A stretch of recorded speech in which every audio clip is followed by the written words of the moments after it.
মুহূর্তে রাজশাহীতে আছেন সহকর্মী সাইফুর রহমান রকি, তার সঙ্গে যুক্ত হচ্ছেন রাজশাহী কৃষি সম্প্রসারণ অধিদপ্তরের অতিরিক্ত উপপরিচালক পাপিয়া রহমান মৌরি। সরাসরি যাচ্ছি তার কাছে। আমকে ঘিরে এই মৌসুমে সচল হয় এই অঞ্চলের অর্থনীতির চাকা।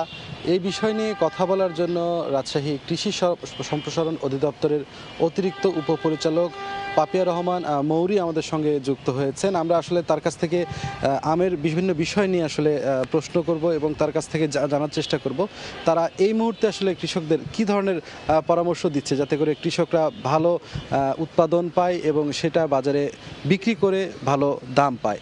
আপনার সেটা একটু বলবেন। ধন্যবাদ। রাজশাহী জেলাতে এবছর 19,062 হেক্টর জমিতে আমের আবাদ হয়েছে এবং উৎপাদন লক্ষ্যমাত্রা ধরা হয়েছে প্রায় 2,43,000 মেট্রিক টনের মতো।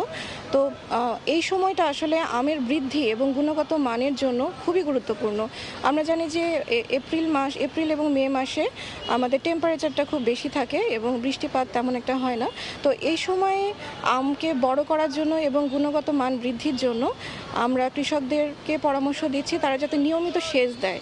অন্তত 7 থেকে 10 দিন পর পর জমিতে রসের অভাব হলে তারা যেন অবশ্যই আম বাগানগুলোতে সেচ দেয়। খরার কারণে অনেক গুটি তো ঝরে পড়ছে, সেচ দিলে কি সেটিও আসলে কাজে দিবে কিনা? জি, সেচ দিলে গুটি ঝরাটা অনেকটাই স্বাভাবিক হয়ে আসছে এবং এর পরবর্তীতে আমরা যে সার ব্যবস্থাপনা, গুটি ঝরা দমনে আসলে আমরা বোরন এবং জিঙ্ক স্প্রে করার জন্য কৃষকদেরকে পরামর্শ দিচ্ছি। বোরন হিসেবে আমরা বরিক অ্যাসিড এবং জিঙ্ক হিসেবে জিঙ্ক সালফেট আমরা 2 থেকে 3 গ্রাম পার লিটারে আমরা মিশিয়ে গাছে স্প্রে করে দিলে এই গুটি ঝরার সমস্যাটা অনেকখানি সমাধান হচ্ছে এবং আমের গুণগত মান কিন্তু বৃদ্ধি পাচ্ছে। এই সময় বিভিন্ন ধরনের পোকামাকড়ও কিন্তু আমরা দেখতে পাচ্ছি আমে কিন্তু ধরছে, বিশেষ করে হোপার পোকা, আরও বিভিন্ন ধরনের পোকামাকড়। সেই ক্ষেত্রে তারা কি করবে, আপনারা কি পরামর্শ দিচ্ছেন? জি, আপনি ঠিকই বলেছেন। এই সময়টাতে আসলে রোগ পোকামাকড়ের আক্রমণ বেড়ে যায়। পোকার মধ্যে দেখা যাচ্ছে আমের হপার পোকা, মিলিবাগ, ফল ছিদ্রকারী পোকা, এই পোকাগুলোর আক্রমণ কিন্তু এই সময় বৃদ্ধি পায়। তো এক্ষেত্রে আমরা কৃষকদেরকে পরামর্শ দিচ্ছি তারা যাতে কীটনাশক স্প্রে করে। ইমিডাক্লোরোপিড অথবা সাইপারমেথ্রিন গ্রুপের যে কীটনাশক সেটা স্প্রে করার জন্য আমরা কৃষকদেরকে পরামর্শ দিচ্ছি। এছাড়া বিভিন্ন রোগের আক্রমণ যেমন অ্যানথ্রাকনোজ, পাউডারি মিলডিউ, এগুলোর আক্রমণও এই সময় বেড়ে যাচ্ছে। এই কারণে আমরা কৃষকদেরকে কার্বেন্ডাজিন অথবা ম্যানকোজেব গ্রুপের ছত্রাকনাশক সেটা কিন্তু স্প্রে করার জন্য 10 থেকে 15 দিন পর স্প্রে করার জন্য আমরা পরামর্শ দিয়ে যাচ্ছি। আগামী 15 মের পরপরই কিন্তু গুটি আম বাজারে উঠতে শুরু করবে। এরপর ধীরে ধীরে জাতের আম আমরা যেটি বলে থাকি গোপালভোগ, ল্যাংড়া, হিমসাগর, এই আমগুলো কিন্তু পর্যায়ক্রমে বাজারজাত করা হবে।